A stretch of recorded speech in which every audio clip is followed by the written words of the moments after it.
The conference room stretched wide like an empty ocean. Taman sat at the long table made of black stone that seemed to swallow light. His hands rested flat on the cold surface. He wore a simple gray suit, nothing fancy. Across from him sat the aliens who wanted to decide Earth's future. High Commander Valtrax was the largest creature in the room. His forearms moved slowly as he spoke, his voice deep and rumbling like distant thunder. Behind him stood warriors from 6 different alien races. They wore their battle armor even here, in this place meant for peace. Taman understood the message. They wanted him afraid. The war had lasted 3 years. Human colonies on the edge of known space had been under constant attack. Millions of people lived on those 17 worlds. They grew food, raised children, built homes under foreign stars. The Vrex said those worlds belonged to them by ancient right. Humans said people could not belong to anyone. "You must see reason," said Valtrax. His translator turned his words into flat, emotionless English. "Your species is young. You've only traveled the stars for 200 years. We have ruled space for 10,000. You cannot win this war." Taman had heard these words before, the same speech over and over for 2 days now. Other alien diplomats joined in, adding their voices to the chorus. They spoke of humanity's small fleet. They counted Earth's limited resources. They mentioned how other young species had accepted their place and survived by knowing when to bow. "We offered generous terms," continued a thin, blue-skinned alien named Curseth. "End the war. Leave the disputed colonies. Accept limits on your expansion for 100 years. Return, you live. You keep your core worlds. You even gain a seat on the council, though without voting rights." The other aliens nodded, looked pleased with themselves like adults offering candy to a stubborn child. Taman watched them all carefully. He had studied each species for months. He knew their histories, their wars, their defeats, and victories. He knew they believed this was kindness. 100 years is for human generations, Taman said quietly. "You ask us to tell our children, and their children, that they cannot reach for the stars. You ask us to abandon 40 million people who trusted Earth to protect them. 40 million is a small price for the survival of your entire species," Valtrax said. His massive head tilted, studying Taman. "We have assembled a coalition fleet of 3,000 warships. Your entire military has perhaps 300 vessels. The mathematics is simple. Surrender the colonies, or we take them by force. And once we begin, we will not stop at the colonies." Taman nodded slowly. He had expected this. The threat was clear. Give up the outer worlds or Earth itself would burn. It was logical from their perspective.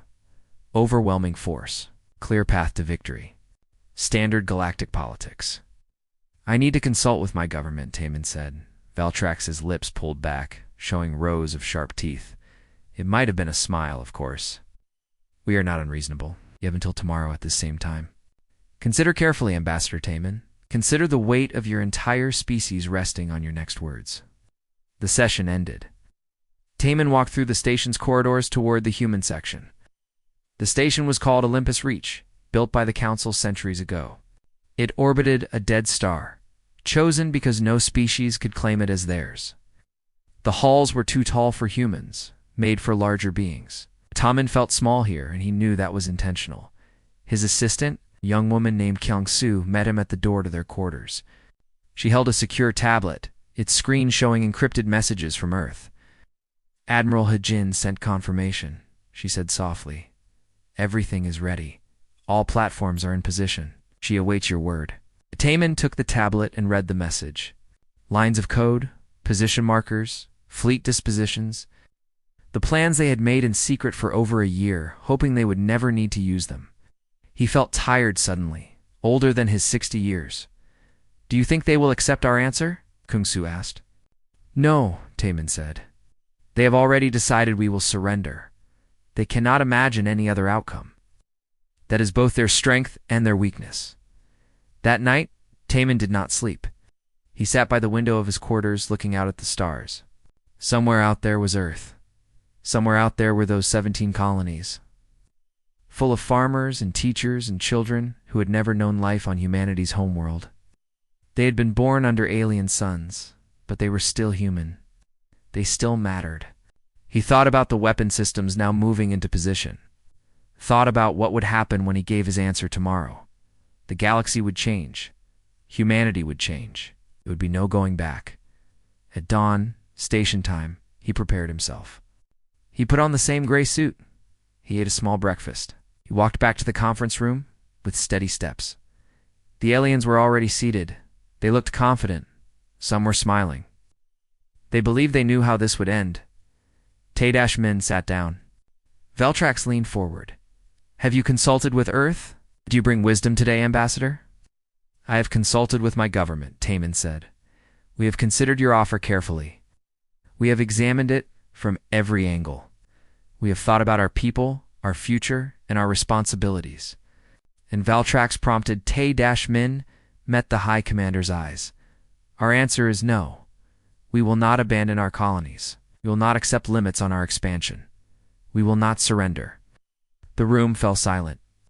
Then the aliens began talking all at once. Voices rose in anger and disbelief. Valtrax slammed one of his massive fists on the table, cracking the black stone. "You doom your species," he roared. "Perhaps," Tay-Min said calmly, "or perhaps you have doomed yours. I suppose we will find out soon." He stood and walked out. Behind him, the conference room erupted in chaos. His hands did not shake. His steps did not falter. I had delivered humanity's message. Now came the answer the galaxy was not ready to hear. Captain Jinwoo stood on the bridge of the Verk's flagship, watching the display screens with growing excitement. Around him, 3,000 warships moved through space in perfect formation. Ships from 7 different species, all united against the humans. It was the largest battle fleet assembled in 2 centuries. "This will be over quickly," said Commander Ryloth, a tall insectoid creature who served as the fleet's tactical officer. "The humans have maybe 200 ships in this sector. We outnumber them 15 to 1. Jinwoo nodded. He had studied the human military for months. They were clever, he admitted.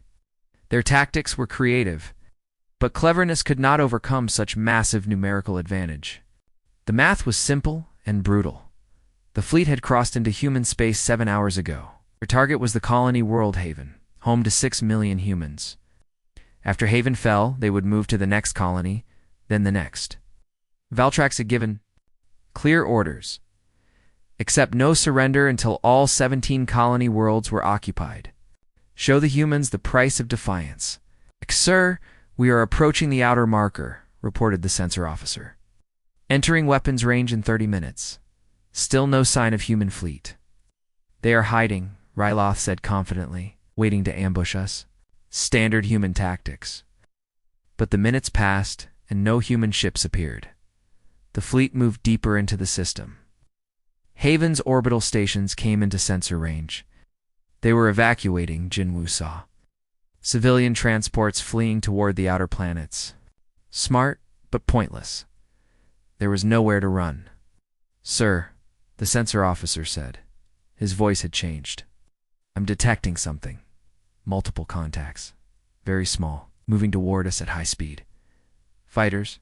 Jinwoo asked. "Too small for fighters. Closer to drone size. But there are thousands of them." "No, tens of thousands. The count keeps rising." Jinwoo felt a cold touch on his spine. "Show me." The main screen changed. It showed space between the fleet and Haven. At first, Jinwoo saw nothing unusual. Then the computer enhanced the image. What he saw made his blood freeze. They looked like insects. Millions of small metallic shapes, each no bigger than a ground car. They moved together, flowing through space like a living liquid. The swarm shifted and changed shape as it approached, spreading out to surround the coalition fleet. "What are those?" Ryloth whispered. "Scanning now," the sensor officer said. His hands shook as he worked. "They are machines. Autonomous drones. No life signs. No internal atmosphere. Pure combat units." "Sir, the count is over 2 million and still climbing." "All ships, battle formation," Jinwoo ordered. "Fire at will. Destroy those things before they reach us." The coalition fleet opened fire. Thousands of weapons lit up space. Missiles, plasma cannons, particle beams. every weapon in the galactic arsenal. The drones began dying by the hundreds, then thousands. Explosions filled the void. Jinwoo allowed himself a moment of hope. They were killing the drones. For every volley, dozens of the machines vanished. But then he looked at the count. Still over 2 million. For every drone destroyed, the swarms seemed to grow larger. They are not attacking yet, Ryloth observed. They're just getting closer. Why? The answer came soon enough. The first wave of drones reached the outer ships of the fleet. They moved, with impossible precision, dodging defensive fire, weaving between shots that should have destroyed them. Then they attached themselves to the hull of a Vrex destroyer. The Crimson Blade reports drones on their hull, communications officer reported. They are. The drones are cutting through the armor. Jinwoo watched in horror as the destroyer tried to shake off the drones. Point defense guns fired at close range, destroying dozens of them, but hundreds more took their place. They worked together like a single organism, cutting, drilling, finding weak points in the ship's structure. Crimson Blade is venting atmosphere, communications said. They've lost main power. Drones are inside the ship now. The destroyer went dark, then it exploded from within.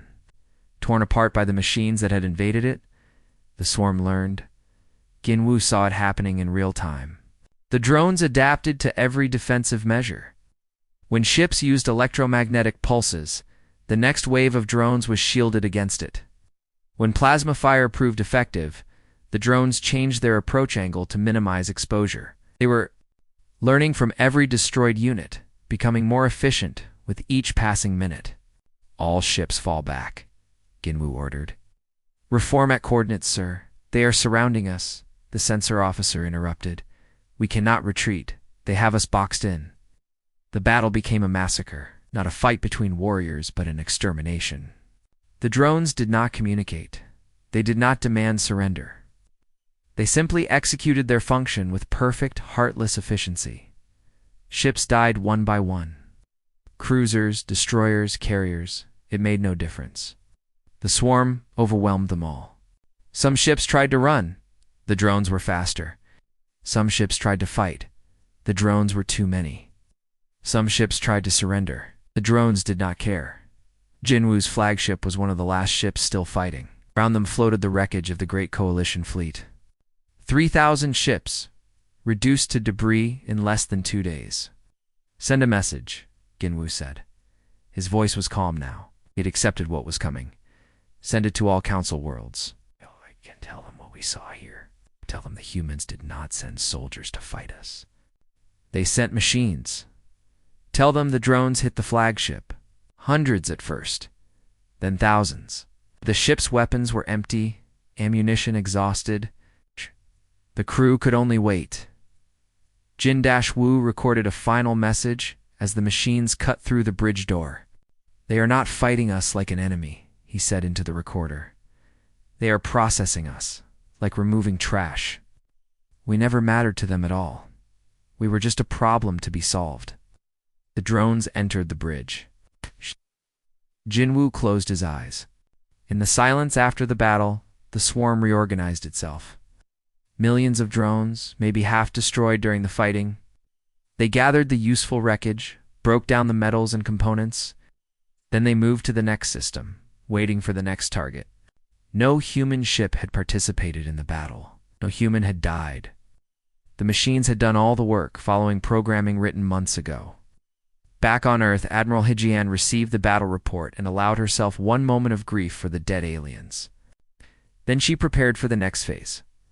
The galaxy had seen what humanity built for defense. Soon they would see what humanity built when truly threatened. The demonstration would begin in 3 days. She hoped it would be enough. She hoped the galaxy would understand the message before humanity had descended again. The planet Keth Prime had no life. It was a dead world of rock and dust, used by the Galactic Council for weapons testing. It would serve a different purpose. Commander Biora stood on the observation deck of the orbital platform, looking down at the barren surface.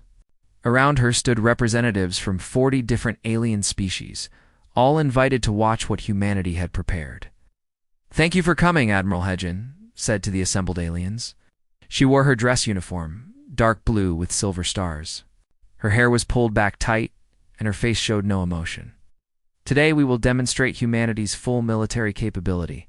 We do this not as a threat, but as clarity. You need to understand what you face if you continue to view us as prey. The alien representatives whispered among themselves. Some looked angry. Others looked afraid. All of them had seen the recordings from the destroyed coalition fleet. 3,000 ships gone in 2 days, not a single human casualty. The planet below has been prepared, Biora explained. She gestured to the main display screen, showed Keth Prime divided into 12 sections. Each sector contains defensive systems representing different galactic military doctrines. Sector 1 has fortified cities with shield generators like those used by the Theron Collective. Sector 2 has underground bunker networks, similar to Vrex military bases. Sector 3 has orbital defense platforms, matching Council standard designs. "You've built all this just for a demonstration?" asked Ambassador Felkor, a reptilian being who spoke for the Council. "This must have cost billions." "Cost is irrelevant," Hyjin said flatly. "Watch." A single object descended from orbit. It was roughly spherical, about the size of a small building. Black metal covered in sensor arrays. It landed in the center of the planet between all 12 sectors. "That is an automated assault platform," Biora explained. "It contains raw materials, fabrication systems, and tactical programming. It will now attempt to conquer all 12 sectors. Please observe." The sphere opened. Small machines poured out, thousands of them. But these were different from the drones that had destroyed the fleet. These were builders. They scattered across the surface and began digging, constructing, creating. Within 1 hour, the first attack began. Sector 1, the fortified city. The assault came from underground. The machines had dug tunnels while building their forces. They emerged inside the city walls, bypassing the shields entirely. Small explosive charges, placed with perfect precision, brought down defensive towers. The city's guns fired, destroying hundreds of attacking machines. But more kept coming, wave after wave. The city fell in 40 minutes. "Note the efficiency," Biora said calmly. The platform analyzed the defenses, identified the weak points, and exploited them. Now watch Sector 2. The underground bunkers should have been safe. They were deep, reinforced, with independent life support and multiple redundant systems. The machines did not try to dig them out. Instead, they synthesized a chemical compound using materials from the planet's crust, a gas, heavier than air, that sank into ventilation shafts and emergency exits. It's not lethal to most species, but it would be if anyone was actually inside. "They created that weapon from scratch," Biora noted, "using only what they found on the surface. The fabrication took 17 minutes. Sector after sector fell. The orbital defense platforms were hacked, their control systems compromised by machines that had learned galactic computer protocols. Underground facilities were flooded. Shield generators were disabled by electromagnetic pulses delivered through the planet's own mineral deposits." The alien representatives watched in growing horror. This was not a battle. It was a systematic dissection of every defensive strategy the galaxy knew. 6 hours after the demonstration began, all 12 sectors were captured. The platform had lost perhaps 30% of its units. But now came the part that would haunt the aliens. Dreams the machines began to replicate. They built factories from the captured facilities. Those factories built more machines. Those machines built more factories. The growth was exponential. Biora displayed the numbers on the main screen. 10,000 machines, then 100,000, then 1,000,000. "This is running at minimal efficiency," Biora said. "We slowed it down so you could observe. At full capacity, a single platform could convert an entire planet in 3 weeks. Every rock, every mineral, every atom would become part of the machine." "Stop this," Felkor demanded. His voice shook. "Stop it now. You have made your point." "Not yet," Hyjin said. She stepped forward, and her voice carried through the silent observation deck. "You need to understand what comes next. Biora, show them the map." The display changed. It showed a star map of known space. 13 systems were marked in red, scattered across the galaxy. All of them were uninhabited, worthless systems that no species had claimed.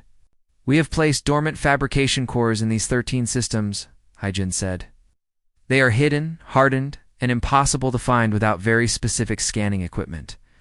They're also connected to a dead man's switch tied to Earth's survival." The aliens began talking loudly, voices raised in fear and anger. Hyjin waited for them to quiet down. "If Earth falls," she continued, "if humanity is destroyed, these cores activate automatically. They will do what you just saw on Keth Prime, but across 13 systems simultaneously. They will build armadas. Those armadas will have one mission: destroy every species that participated in humanity's extinction." "This is insane," Falkor shouted. "We're holding the entire galaxy hostage." "No," Hyjin said coldly. "We are ensuring mutual survival. You survive by making sure we survive. It is very simple. Call it the Mutually Assured Survival Protocol. You wanted to know what humanity would do when threatened with extinction. I know, Ambassador Haywan." Taemin's replacement stepped forward. She was younger than Taimin, but her eyes were just as hard. "We did not want this," she said. "Came to the galaxy seeking friendship. We offered trade, knowledge, cooperation. You responded with demands and ultimatums. You told us to accept our place as a lesser species. You sent 3,000 ships to enforce your will." She gestured to the planet below, now covered in machines. "This is what you created, not us. You forced us to become this. Every weapon we built because you gave us no choice. We learned your lesson well. The strong survive. The weak perish. You taught us that. We cannot live under such a threat," Falkor said. His voice was quieter now, defeated. "We're already due," Biora said. "The cores have been active for 7 months. You have been living under this threat since before the peace talks failed. You just did not know it. Nothing has changed except your awareness." Hyjin walked to the window, looking down at the transformed planet. "We are offering you a choice. Accept humanity as an equal, with full rights and no restrictions. Let us keep our colonies. Let us expand as we choose. In return, we deactivate the dead man's switch. We remain neighbors, not threats. And if we refuse," Falkor asked. Hyjin turned to face him. "Then we leave the switch active. We trust in mutual fear to keep the peace. But know this, if you come for us again, if any species tries to destroy humanity, we will not build defensive weapons. We will build weapons that ensure no one survives. Not you, not your children, not your children's children. We will burn the galaxy to ash before we let you exterminate us." The observation deck fell silent. The alien representatives looked at each other, seeking guidance that none of them had. They had come expecting a demonstration of strength. They had received a declaration of total commitment to survival. "You have 3 days to decide," Haywan said. "The Council will vote on humanity's full membership and territorial rights. Vote yes, and we begin deactivating the cores. Vote no, and we go our separate ways, each hoping the other never forces us to act." The aliens were escorted back to their ships. On the observation deck, Biora stood next to Hyjin, watching the machines below continue their work. Biora asked quietly. "They will," Hyjin said. "Because they are intelligent, and intelligent beings choose survival over pride. And if they are not intelligent—" Hyjin did not answer. She did not need to. They both knew what would happen then. The Galactic Council chamber had never been so divided. Ambassador Haywan watched from the human delegation's box as representatives argued and shouted. Some demanded humanity be accepted immediately. Others wanted to strike first, destroy Earth before the threat could grow worse. The vote was scheduled for tomorrow, and no one knew which way it would go. "They are afraid," said Kyungsoo, who now served as Haywan's assistant. "Good. Fear keeps people honest." "Fear also makes people desperate," Haywan replied. She had studied history. She knew that cornered animals often attacked even when it meant certain death. "We need to watch for desperate moves." She was right to worry. 3 systems away, in the ruins of what had once been the Vrex capital, High Commander Valtrax sat in a darkened room. His 4 arms hung limp. His once proud armor was dented and scorched. The Coalition's defeat had destroyed the Verk's dominion. Member worlds were declaring independence. Allies were abandoning treaties. His entire civilization was collapsing. "It was not supposed to end like this," he said to the empty room. His tactical officer, scarred veteran named Krelvos, entered quietly. "Commander, the Council votes tomorrow? Intelligence suggests they will accept the human demands." "Of course they will," Veltrax said bitterly. "They are cowards, all of them. They bow to whoever has the bigger weapon. First they bowed to us. Now they bow to the humans. Haps that is wisdom, not cowardice." Valtrax slammed one of his fists on the table. "We ruled this galaxy for 10,000 years. We brought order to chaos. We created the Council. And now we are reduced to this, begging for scraps while humans dictate terms." Krelvos said nothing. What could he say? Everything Valtrax said was true. "There is one option left," Valtrax said quietly. "The Forbidden Archive. The weapons we swore never to use again." Krelvos felt cold fear grip him. "Commander, no. The stellar disruptors were banned for good reason. Using one would unite every species against us. We are already destroyed," Valtrax said. "What more can they take from us? But if we act now, before the vote, we can still hurt the humans. We can make them pay for what they did to us." "You want to destroy Earth's sun?" Krelvos said. It was not a question. "I want justice," Valtrax corrected. "They made us look weak. They humiliated us in front of the entire galaxy. If we cannot have victory, at least we can have revenge." The stellar disruptor was an ancient weapon, built during the Vrex Wars of Expansion. It could cause a star to collapse or explode, destroying entire solar systems. The Vrex had used them twice, millennia ago, before the Council forced them to ban such weapons. But the technology still existed, hidden in secret facilities. "It will take 3 days to modify a civilian transport to carry the weapon," Krelvos said. He had already given up arguing. When Valtrax made up his mind, nothing could change it. "We can hide it in a trade convoy heading toward human space. By the time they detect it, the weapon will be armed." "Do it!" Valtrax ordered. "If we must fall, we will take the humans with us." But the Vrex were not the only ones watching and listening. Humanity had not survived by being careless. Their surveillance network, built from the same artificial intelligence that powered their war machines, monitored every communication in known space. Every message, every data transmission, every whisper in the dark. The network detected the anomaly 3 hours after Valtrax gave the order. Unusual resource movements. Encrypted communications using old military codes. Energy signatures consistent with forbidden technology. The AI analyzed, calculated, and concluded. The Vrex were preparing something catastrophic. Admiral Hyjin received the alert in the middle of the night. She read the report twice, then called her command staff. Within 1 hour, Captain Dongman was briefing his crew aboard the stealth ship Silent Arrow. "Our mission is simple," Dongman told his 12 crew members. "Find the weapon. Stop it. Tell no one." "Why the secrecy?" asked his pilot, a young woman named Mina. "Because if the Council learns about this, they might panic," Dongman explained. "They might vote against us out of fear. Or they might attack the Vrex, which could trigger a wider war. We handle this quietly." The Silent Arrow was humanity's most advanced stealth vessel. It could hide from almost any sensor, move through space, leaving no trace.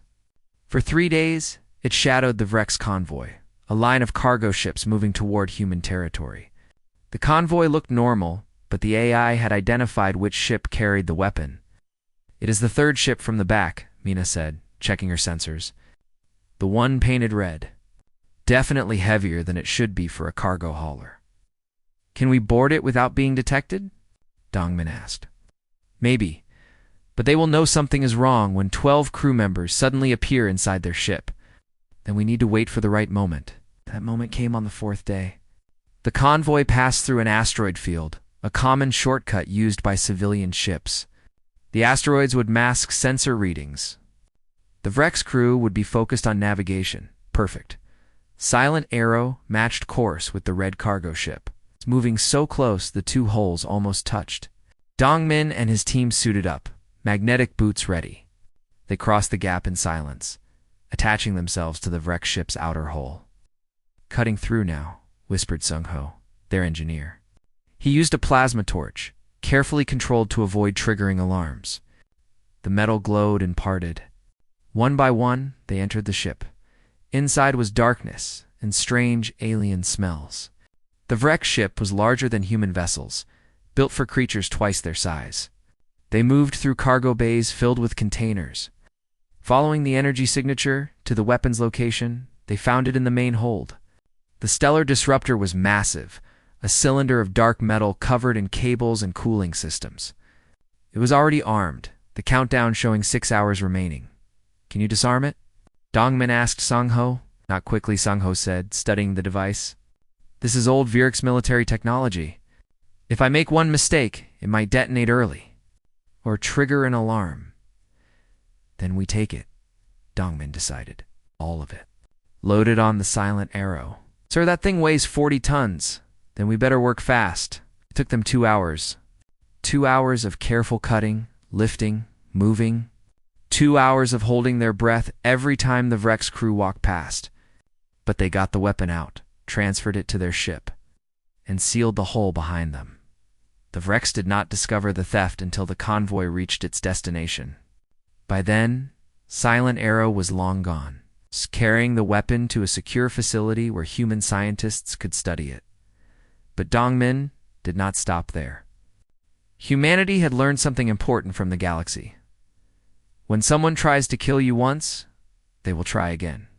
Within days, human engineers reverse-engineered the stellar disruptor. The technology was old, but effective. And now, humanity knew how to build them.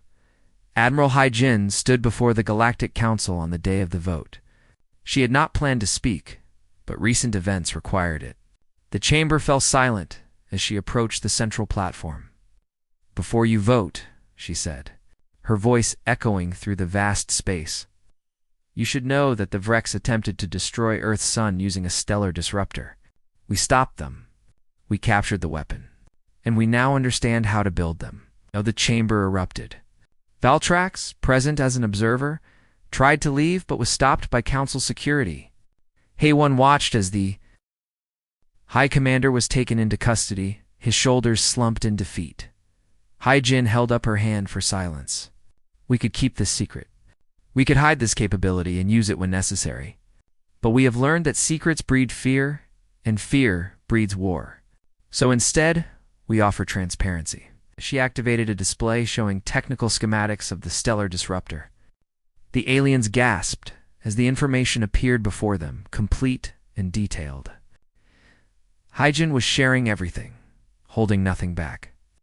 "These are the complete schematics," Hai-Jin continued. "Every species here can now build these weapons. We are sharing this not to threaten you, but to make a point. Everyone is vulnerable. Every homeworld, every star system, can now be destroyed by any species with sufficient resources and anger." She paused, letting her words sink in. "We are also deactivating our automated defense systems. All of them. Every dead man's switch, every hidden fabrication core. We are transmitting the codes to you now." Haewon stared at Hai-Jin in shock. This was not the plan they had discussed. But Hai-Jin continued speaking. "We are giving you the power to destroy us," Hai-Jin said. "You wanted to know if we were a threat? Here is your answer. We are only as much of a threat as you force us to be. We can all destroy each other now. The question is, do we choose extinction, or do we choose survival?" The council chamber was silent. Every representative looked at the codes, at the schematics, at the terrible power now in their hands. "Vote however you wish," Hai-Jin said. "But know this. If you vote against us, if you come for our worlds again, we will not rebuild the automated systems. We will not build defensive weapons. We will simply ensure that no one survives the mistake of threatening humanity. We will use these stellar disruptors on every homeworld of every species that attacks us. There will be no victors, only ashes." She returned to her seat. The vote was held in silence. When the results appeared, they were unanimous. Humanity would have full council membership. No territorial restrictions. No limitations on expansion. The galaxy had chosen survival over pride. But as representatives filed out of the chamber, they all understood. The balance of power had shifted forever. Humanity was no longer prey. They were predators who had chosen, for now, to be peaceful. The question was how long that choice would last. The treaty was signed 3 weeks after the vote. Ambassador Taman came out of retirement to help negotiate the final terms. He sat across from representatives of 40 species, and this time they listened when he spoke. This time they did not threaten. This time they understood. Article 7, Taman read from the document. All signatories agree to mutual defense pacts. An attack on one is considered an attack on all. This includes restrictions on weapons of mass destruction, subject to random inspection by council observers. The alien representatives nodded. They had learned their lesson. Ambassador Felkor, speaking for the council, signed first. His hand shook slightly as he made his mark. One by one, the others followed. Article 12, Taman continued. Humanity agrees to share civilian applications of automated technology, including manufacturing, medical, and agricultural systems. Military applications remain restricted pending further negotiation. This had been a point of argument. Some species wanted access to everything. Humanity refused. The weapons would remain secret, at least for now. But the technology that could feed billions, cure diseases, build cities overnight, that would be shared freely. We can help you, Taman had told the council. We can use our machines to make everyone's life better. But only if you let us.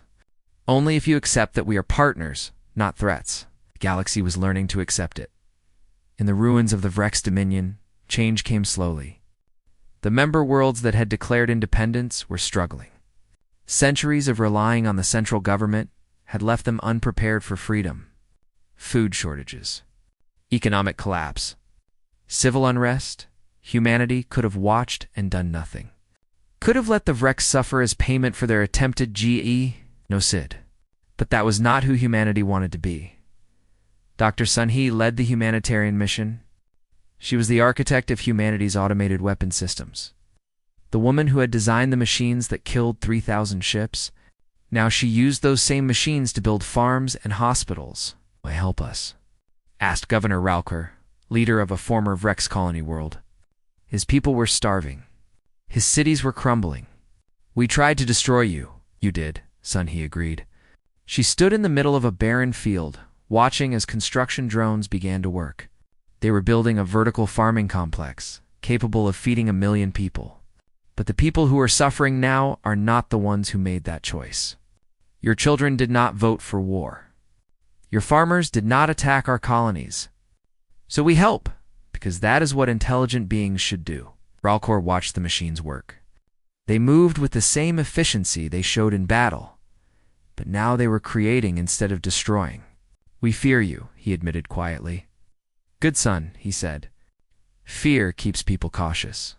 But fear should not prevent cooperation. We are not your enemies, unless you make us your enemies. The same conversation was happening across the galaxy. Human trade missions visiting alien worlds. Human engineers teaching automated manufacturing. Human doctors sharing medical technology. Slowly, carefully, humanity was becoming part of the galactic community, but trust was fragile in the Terran Defense Command. Admiral Hajin reviewed security reports. Even with peace established, she did not relax. Could not relax. The machines of war still existed, hidden in secure facilities. The schematics for the stellar disruptors were stored in encrypted databases. The Dead Man's switch had been deactivated, but the systems could be reactivated in hours, if needed. Do you think it will last? Asked Commander Biora, who now served as Haijin's second in command. The peace. Haijin considered the question. Maybe. For a generation, perhaps 2. But eventually someone will forget. Some young species will look at humans and think we are weak because we are kind. They will test us, and we will have to remind them. Right. And if we become what we feared? Bora asked. If we become the ones who threaten others, who demand submission? Then we will have failed, Hyjin said simply. We built weapons to survive, not to conquer. If we forget that distinction, we become no better than the Vrex. She pulled up a file on her terminal. It was a report from the Ethics Committee, a group of philosophers, historians, and scientists who monitored humanity's military development. They met every month to ask one question: are we still the good ones? We must never stop asking that question, Hyjin said. The moment we believe ourselves above judgment is the moment we become monsters. On a colony world called Haven, the place where the first automated defense had been deployed, life was returning to normal. Young me taught in a small school, human children sitting next to Vrex children, learning together. Teacher, is it true humans can destroy stars? Asked Jason, a human boy of 8 years. Young me paused. She had been expecting this question. The children heard things from their parents. Whispers about the war, about the weapons, about what humanity had done. Yes, she said honestly. We can, but so can many other species now. We shared that technology so everyone would understand. We are all powerful and we are all vulnerable. Then why do not we fight? Asked Kira, a young Vrex girl. If everyone can destroy everyone? Because destroying is easy, Yummy said. Any fool can break things. But building, creating, making life better, that is hard. That requires wisdom. And we are trying to be wise. She looked around the classroom. 20 children from 5 different species, sitting together, learning together. This was the future humanity was fighting for. Not dominance. Not conquest. Just a chance for everyone to live. Your parents fought in the war, young me continued. They did terrible things because they had no choice. But you have a choice. You can choose to remember the fear and hatred, or you can choose to build something better. What will you choose? The children did not answer immediately. They were young. They did not fully understand. But perhaps that was good. Perhaps the next generation would find wisdom that eluded their parents in the depths of space. Between stars, a derelict station floated in darkness. It was one of the fabrication cores, the dead man's switches that had terrified the galaxy. Deactivated now, its weapons dormant, its manufacturing capabilities shut down, but not destroyed. Never destroyed. A small maintenance team arrived every 6 months to check the systems to ensure nothing had degraded. They worked in silence, professionals who understood what they were protecting, or perhaps what they were protecting the galaxy from. All systems green, reported the team leader. Core remains inactive but operational. Back on Earth, Admiral Hyjin received the report and filed it away. The cores would remain insurance against a future threat. Humanity had learned to hope for the best, but prepare for the worst. Ambassador. Taemin stood before the council one last time. He was old now, truly old. This would be his final address before retirement. The chamber was full, every species represented, every seat occupied. I have spent my life negotiating with you, he said. His voice was softer now, but still clear. I have seen the best and worst of the UN.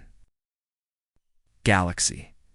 I have watched us nearly destroy each other out of fear and pride, and I have watched us choose survival instead.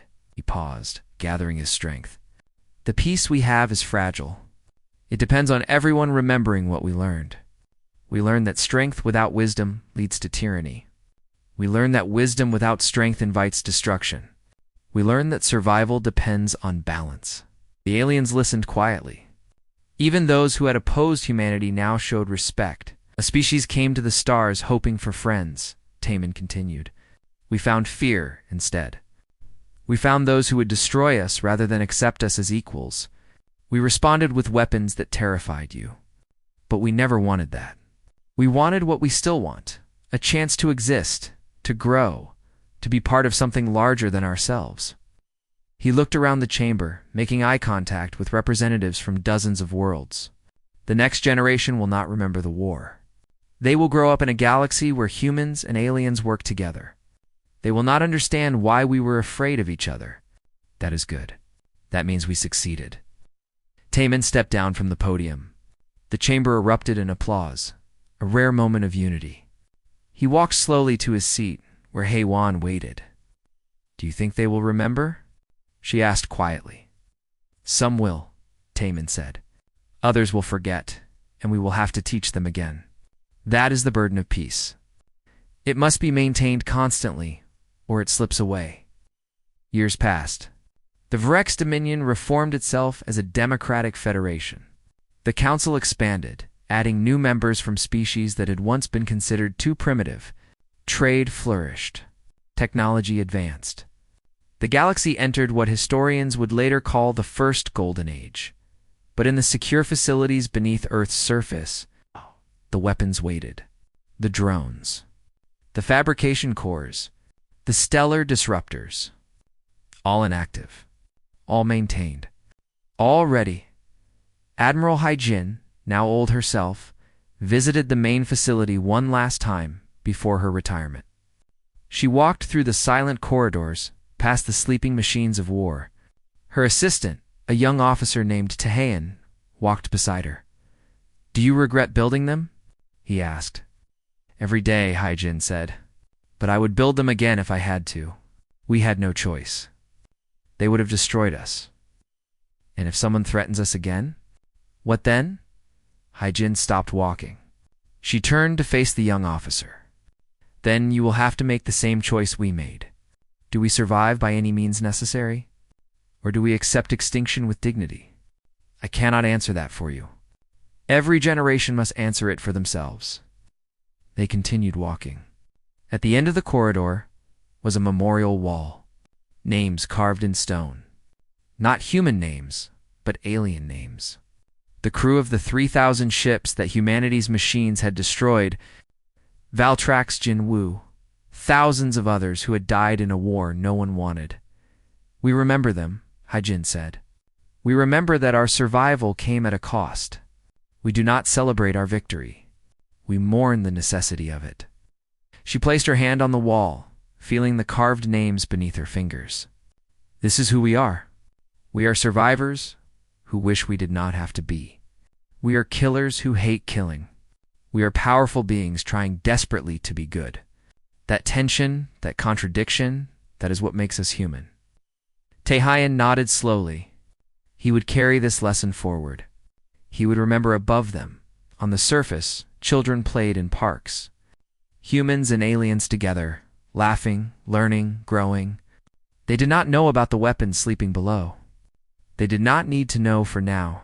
The galaxy was at peace, and humanity would do everything in its power to keep it that way, even if it meant being ready for war.